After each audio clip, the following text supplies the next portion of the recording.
Antibac, Antibac na, antivirus pa! Mabigat ang araw. Gagaan yan bukas kasama ang tropa. Samahan nyo pa ng Tanduay Light. Kung ngayon iniisip mo, May bukas pa. mamaya, May bukas pa! Na Tanduay Light! ganang bukas, ganang may kasama.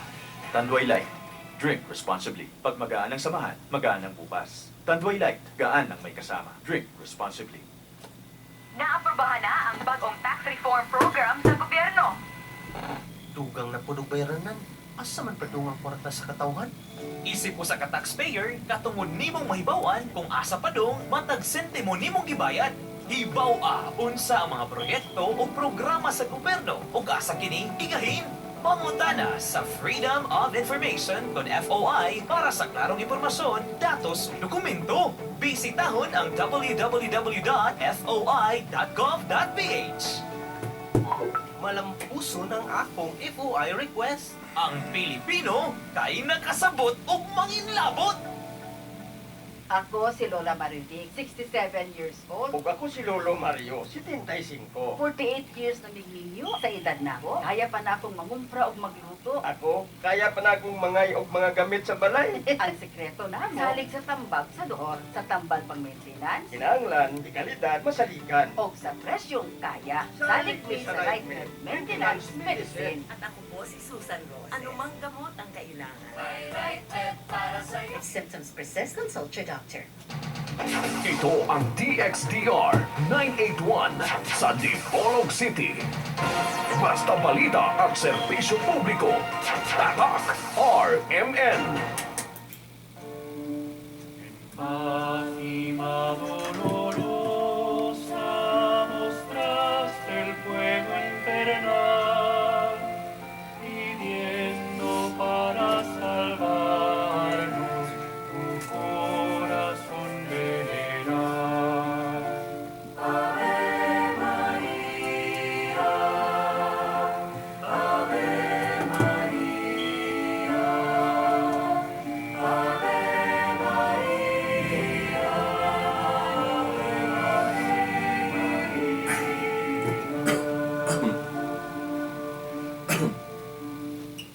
Okay, yan na usab ang tulumanon nga giuluhan ang kahayag sa pagtuong Katoliko.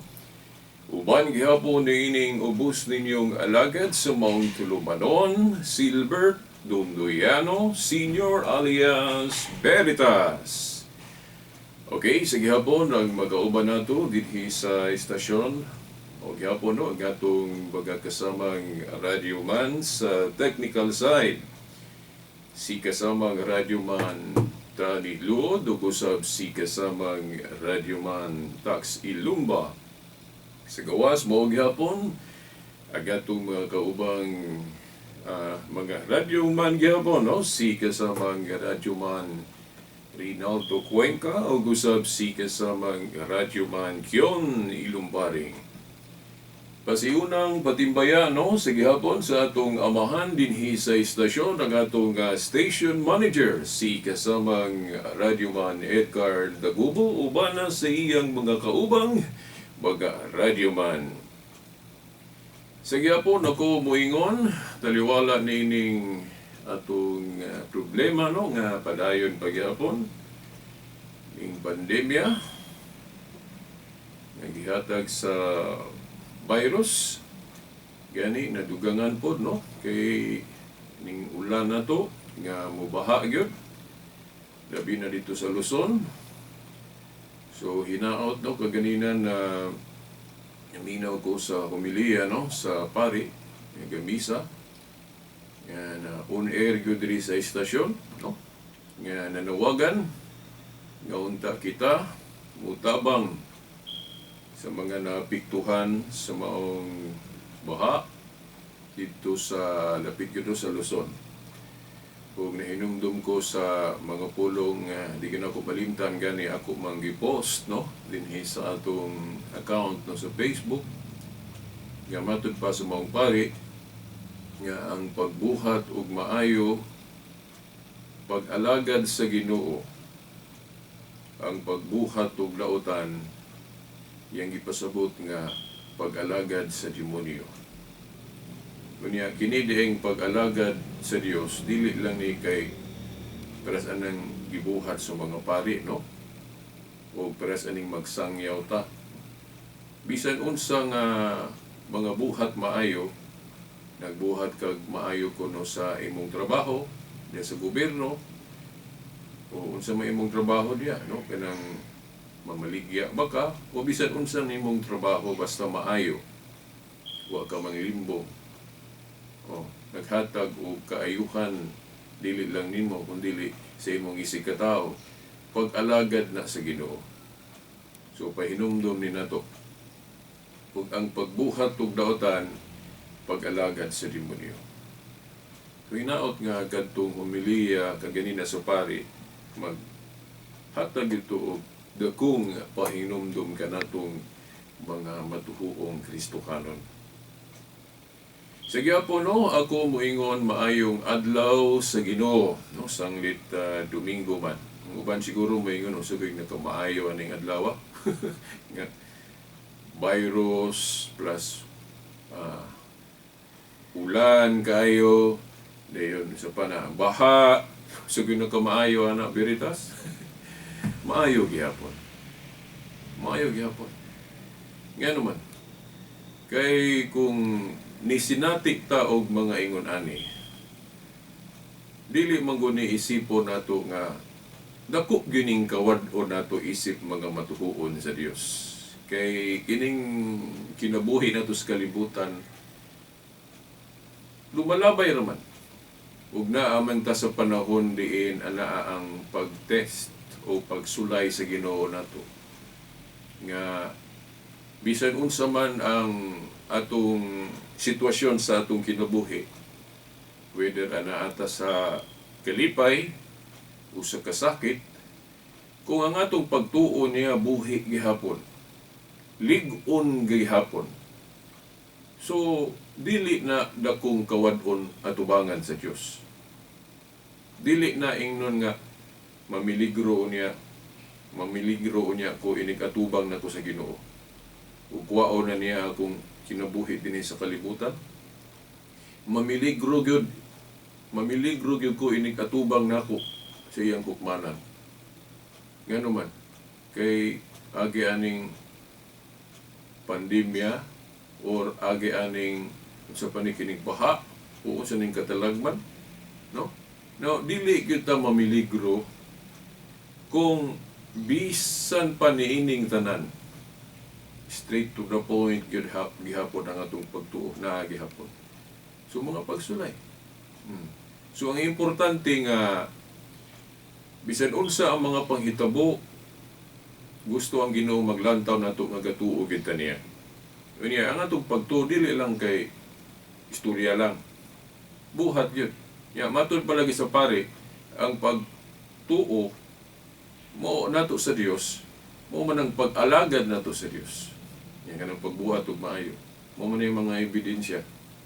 Kay kung wala pa po tingali, no, kana sa atong murag ubot si tawag ani, no, reverse psychology ba or ubot sa inyong term ani. Kay kung wala pa po gi-allow sa Ginoo, wa pa po niya gitugot ning mga ingon ani. Unsao man pud unsao man pud pagpakita, unsao man pud pagpruibar, pagpamatuod nga kita manghihatagon. Di ba? Kung walay mga katalagman, walay mga ingunani, unsao man pud pagpiho o pagpamatuod nga kitang mga Kristohanon manghihatagon. Sumang po'y tagaan nimo og walay galisod. Di ba? O tanan puros kalipay, unsa diya, way katalagman. Sumaw na, no, usahin, no, makaingon talisod man ni sabto ning pamaagis Ginoo, pero now, ako mo, hangyo lang gyud ko ninyo, o advice ko ninyo nga, paminaw lang gyud mo sa simbahan. Kaya ang simbahan gud gitahasan sa Dios diri sa kalibutan nga manudlo sa iyang kabubuton. Ugon sa iyang will. Kini ra bang will kabubuton sa Dios? Adunay will niya nga permissive o kanang gitawag natong active. kanang kabubuton niya nga active, kanang gusto niya nabuhaton na to. O kanang magbuhat og maayo mo na active will. Kung ako malimot sa paghinumdom, paghatag og description anak nga duha ka will sa Ginoo. Active will o kanang permissive will, kanang dili na ingon nga gusto gina Ginoo. Pananglit ang pagbuhat og daotan. Gitugtan tas Ginoo na. Iyang kabubuton nga tugtan ta niya, pero dili na niya gusto. Against na sa iyang active will. Di ba? Now, nganong iyan ang gitugot kay doon na siya buot. Ang iyang plano nga tagaan niya og freedom ang katawhan niya nga gihimo. Aron mahibaw-an pod nato kung tinuod ba gyud unsa iyang gipang istorya, unsa iyang gipang reveal, unsa po'y mahitabo nato kung dili ta motuo sa iyang active will. Kanang gusto niya ba? Di ba? So mao na kung kabubuton sa Dios nga iyang gitugtan ni mahitabo ning mga ingonani, now ug ako ning i-discuss base atong gi-share pod atong sa ka-theologian nga akong nabasa. Medyo taas ka ito iyang explanation. So mao na nga dili ko makahisgot. So ang ako ginoo na aron nga akong kinang hisgutan. Di ba? So pila ra man ni ka minutos mo na nga kini nga issue, no? Ako ra ning hinahinayon pud ninyo og share, no, kini nga point, no. Moadto sa sa usa ka pangutana na nag-ingon nga veritas kung kining simbahan nga Katoliko mao gini ang original nga gitukod ni Kristo. Mao gini ang tukod jud ba sa Ginoong Hesukristo. Ngano man lagi nga daghan man kaayong namiya napunta naman sa laing mga tinuoan, malhin na maglaing relihiyon o kung tinuod pa ni. Kana nagtug-an nga adili gyud na siya tinuod kay ilang nadiskubrihan sa ilang nahibaw-an o kinsa ng mga gawali diha o pagpili nila sama kuno anang mga produkto diha sa usa ka establishmento or kanang mga business establishment o mamili man ka diha. So ang imong pilion kadtong maayo.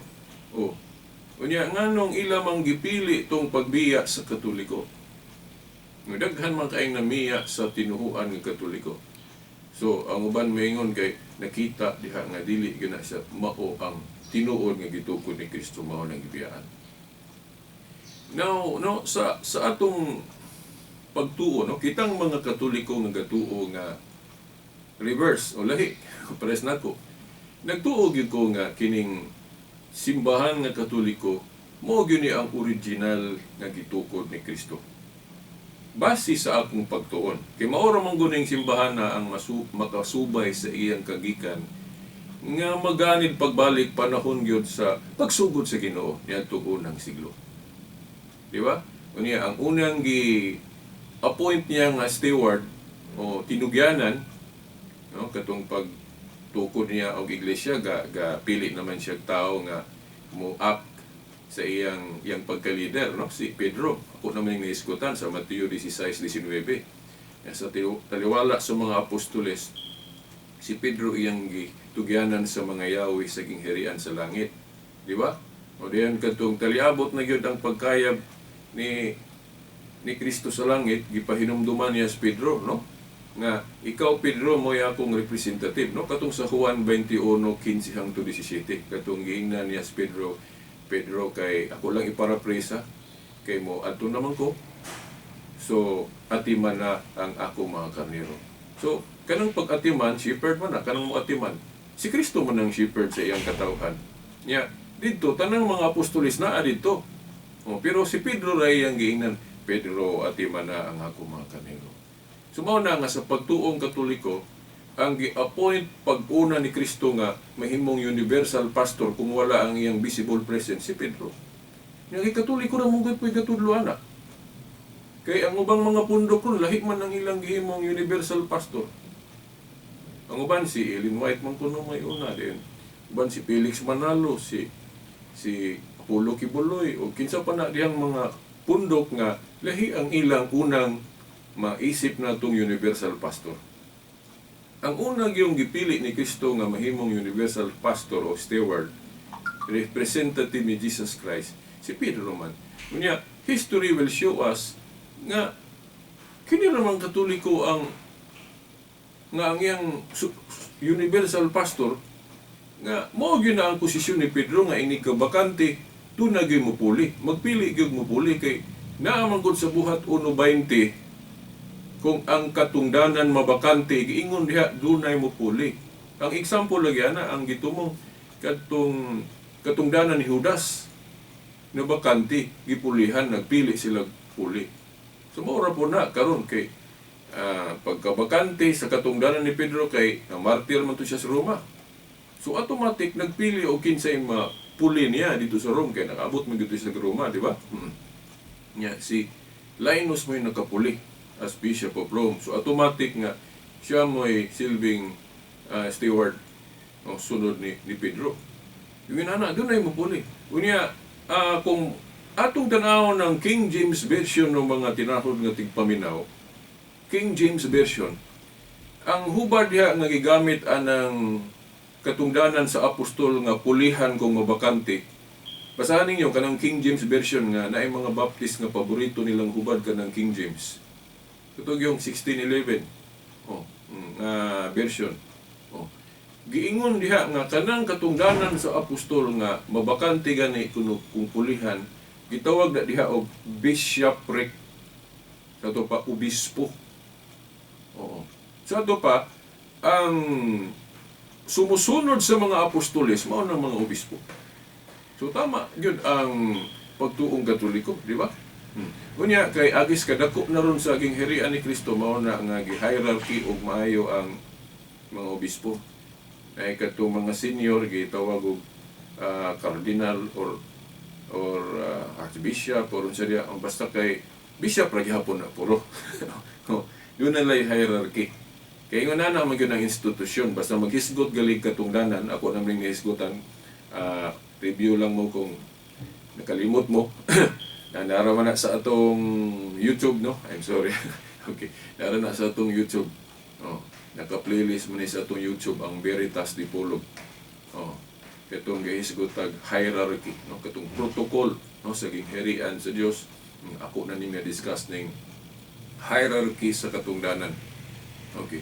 So mao na mga tinahod nga tigpaminaw. Mao lagi ngano man lagi kung tinuod na Veritas nya nganong daghan man lagi mga Katoliko ang namiya.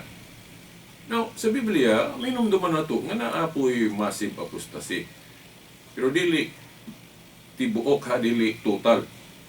Ang Iglesia ni Kristo atong mga igsoon nagtudlo sila nga kadtong gitukod ni Kristo nga iglesia gisugdan niya sa Jerusalem na total apostasy to tibuok nga natalikod. Bisan ang Mormons, mo po na ilang teaching nga ang gitukod kuno ni Kristo wala kapadayon kay na kumpleto na total apostasy. Mo na ilang teaching. Wa man gud po sila ilaing option pag-establish, pag-justify sa ilang pundo kay kung moingon sila nga gapadayon tong gisugdan ni Kristo sa ato pa misnomer o ma-invalidate ang ilang pundok nga away hilang nagsugod. Di ba? Kung dili nila itudlo nga kadtong kang Kristong gisugdan na total apostasy, tibuok na talikod sa ato pa, dili angay tuhuan ang ilang mga pundok kay dili man mao ang kadtong gisugdan ni Kristo. Di ba? Kay kung pananglit ka ng Mormons, 1830 man nagasugod. Ang ilang propeta, kung ako masayop, kung ako malimot, si Joseph Smith. Di ba? Dito na nagsugod ni Joseph Smith nga yadtong 1830. Di ba? So mao na silbing restoration kay na wala mo kuno ang tibok iglesia nagitukod ni Kristo kay na total apostasy man. So maura po na sa iglesia ni Kristo nga tungod kay na natibuok na talikod mo nang kinahanglan na puglaing messenger nga mo restore sa iglesia ni Kristo kay nawala man, di ba? Mao na si Felix Manalo.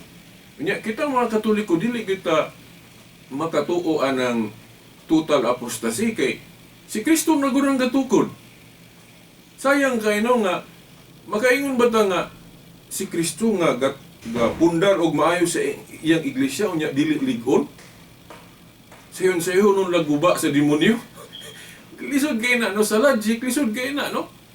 Gani si Kristo no kay siya man yung gatukod lig-on, so di na maguba no. Man na mabasa Mateo 16:18. Mateo 7:24 hangtod 25 nga kana kunong balay itukod ibabaw sa bato lig-on bisan pag daghang katalagman mo abot ana magburog yun na gihapon. No? Nga basahan ninyo Mateo 7:24 hangtod 25 nga kana kunong balay tukuron ibabaw sa bato lig-on. Bisan pag ayuhon na kusukusos bagyo diha magbarog yun na. Siguro ang bungbong na siguro yung nangapalid kay huyang pagkalansang sa diha, pero ang mga haligi kay natukod man ibabaw sa bato lig-on dili gyud magguba tibuok. Ingon na ang simbahan nga gitukod ni Kristo nga lig-on man natukod man ibabaw sa bato sa tupad di kini malupog magpadayon gini. So naa manggali mga guba kadturan ng mga huyang sa pagtuo. Di ba? Kung sa balay pa na kadto sigurong atop o sin ba dito nga wa may pagkalansang ano to'y maibot. O, di ba? Ang bungbong siguro, nagdali siguro itong kapanday siguro. Duha ra kay gilansang ba niya? Gahanglan, lansangan na itong hasta pulo, niya, duha rin na lansang, nang naibot. No. Pero ang mga haligi kay napundar man yun, di ba, boss ba ito? Ako, lig-on yun, di gan maguba. Ingon na ang simbahan nga gitukod ni Kristo. Lig-on. Kanang mga namiya nga mga Katolikon, gikasubok us mag-ingon mo na kato akong giingon ninyo nga wa may pagkalansang mga plywood bas balay, mga huyang sa pagtuo. Ang tinuod mga igsoon, duha ka klaseng Katoliko. Akong i-classify lang sa duha, although kung ato yung ayuhon yun og kanang tan-aw, mag-classify pagali ng duha, sumunang mudaghan, pero generally duhara, kung ako may mubahin, duhara ka klaseng Katoliko. Katoliko nga by tradition lang, o kanang Katoliko nga tradition o will inform. By tradition and will inform. Now, kanang Katoliko nga by tradition lang nga dili sila will inform sa pagtuong Katoliko, mao na sila daghan nila nga sila gyud moy na nang niya. Kanang mga Katoliko nga, Katoliko lang sila kay ilang ginikanan mga Katoliko, gibunyagan sila, pabunyagan sila ana. O by tradition lang ba? Pero wala sila masayod sa unsa gyud ang pagtuong Katoliko. Ngano man, kay dili man sila ka panubag, di man sila ka kadipinsa kung atakihon na, kung pangutan-on sila. So, Katoliko sila by tradition lang. Dili gyud will inform o nasayod gyud unsa gyud ang Katoliko. Kay kung nasayod sila unsa gyud ang Katoliko, na makapanalipod man sila. Mura man ang kanang martial artist ba, no? Kung maayo kayo ang imong practice, maayo kayo ang imong ensayo, imong pagtuon ana. So bisan pag atakihon kag daghang mo atake nimo, makadipinsa ka. Ingon na. Ang Katoliko nga by tradition lang kaya ang mga ginikanan nga pabayapod, basta lang simba na. Mao na nga sayon ra kaayo puklingon ng ilang pagtuong Katoliko. Pero kadtong mga Katoliko nga nasayod, di mo na mada. Di mo na mada. So mo ni ang mission pod sa grupo sa tigpanalipod sa pagtuo sama aning CFD, Catholic Faith Defenders, o katong sa Amerika pod ng Catholic Answers, o guban pa. No, nga ubay-ubay naman po nga mga bahin ron sa simbahan Katoliko nga mga grupo nga parehas og kanang tumong kanang pagpanalipod. Mo ni among tahas nga pagpasabot sa pagtuong Katoliko para nga ma-well inform gyud tang mga Katoliko. Dili lang kay by tradition lang nga kita Katoliko. Kay weak kay dana, no? Kita may original nga gahawid aning Biblia kay kita gay una. Yang saon mo nga lupigo na malangtag, igo na gabasa sa atong Biblia. Di ba? At saon ang gudpod kay lain ang kubi-kubion, ganara mga atong cellphone, no? Laptop, computer, ang atong katikisim o katong mga libro na to sa apologetics, abot o naa ba po katana, o kung naa, kung ibasa ba po. Itagang mga Katoliko bitaw, kanang ilang Biblia, Murag siging gabag-o. Naabugan lang. Ano man, kaya ukab-ukab. Pero katong Biblia sa mga dili Katoliko, nga sige yung giukab, o giiglok-iglok, ana, na, hugaw na kay tanawon nimo kay agig ukab. Pero daghan sila nasahiran, pero ang problema lang gud po, yun sa pagsabot. Yun sa pagsabot. Kaya kung insakto pa ng ilang pagsabot nga nung nagkanaiyaw na sila, ni daghan na sila po, huwag mo na mag-usa. Di ba? So, mga igsoon na sa miaging Domingo ako man itong gihisgutan itong Sabat, di ba? Wa pa kumahuman na ito, ha? Padayon pa ko ito kay gahangyo na ako nga ayuhon yung kuno tuktuki, no? Munang ayuhon na ako nagtuki. Di na ako na dito guman kay para po na sa atong mga igsoong sabadista, no? Okay. Daghan gyud sa atong mga sabadista nga nagtuo nga kitang mga Katoliko mo'y nasayop sa atong baruganan anang adlawng igpapaulay. Ako mismo, hapit ko masabadista sa una, pero kanang sabadista nga dili nang kang Ellen White, kang Herbert Armstrong, katong nga mga pista nga karaan. Kay kung basahon ko po ni Mus Biblia, si Kristo nagtahod mo po, nag-apil-apil mo po mga pistas mga Hudiyo. Muna nga, mas na-convince ko atong kang Armstrong kay kang Ellen White. Kay kang Ellen White, ang weekly Sabat na may gipadayon, ang pista wala man. So kung litra por litra, mas ganahan yun ko atong kang Armstrong. So, sa barista nga kung Herbert Armstrong mo akong balhinan sa una. Munang kahibalo ko ng mga argumento sa mga sabarista. Kaya mayo po pagka-explain na hasta nang sa pagkaon. Pero sa dihang nasayod ko nga, dili man din ang parehas ng duha ka kubinan. Lahim din ang bagong tugon. Sa bagong tugon na may hinay-hinay nga pag-usap. Kasi Kristo gani na, sige pag-usap. Yasuko kay mga Hudiyo niya.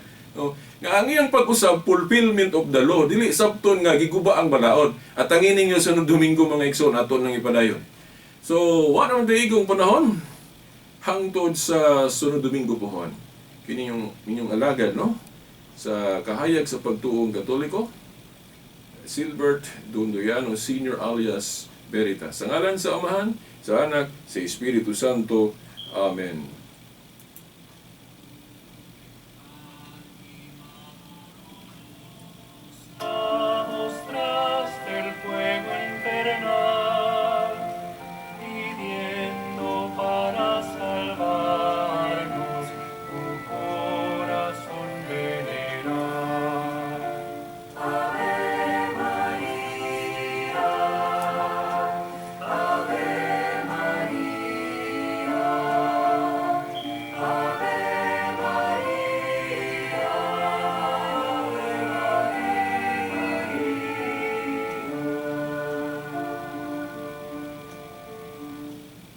Tatak RMN. 24 hours under protection ng Shield Batso, Shield Batso. 24 hours under protection ng Shield Batso, Shield Batso. Protektahan ang kalusugan ng pamilya. Mag-Shield Bath Soap regularly kills 99.9% ng germs at recommended pa ng Philippine Nurses Association. Shield Batso, Shield Batso. Shield. Galit sa sakit, may malasakit. Shield Bath Soap. Manufactured by ACS Manufacturing Corporation. ISO certified. World-class quality. ACS. This is Greg Spell, your captain speaking. Maligayang pagdating sa Pilipinas. Taos puso po akong nagpapasalamat at nakasama ko kayo sa aking huling paglipad. Sa aking may bahay at sinamahan niya ako sa pagkakataong ito. Sa 35 years sa serbisyo, ang tanging sikreto ko ay ang piloto ng aking buhay. Si Jesus. Gabay ko ang Colossians 4:2. Maging matyaga kayo sa panalangin, laging handa at nagpapasalamat sa Diyos. MX3, tagapaghati ng magandang balita. Kainan na! Ihanda ang ulam at mga plato. Isang ratalo at nagpapaso. Teka kulang to dahil lima tayo. Ang koko pang 5 tao. Sa Cook Share, masarap mag-share.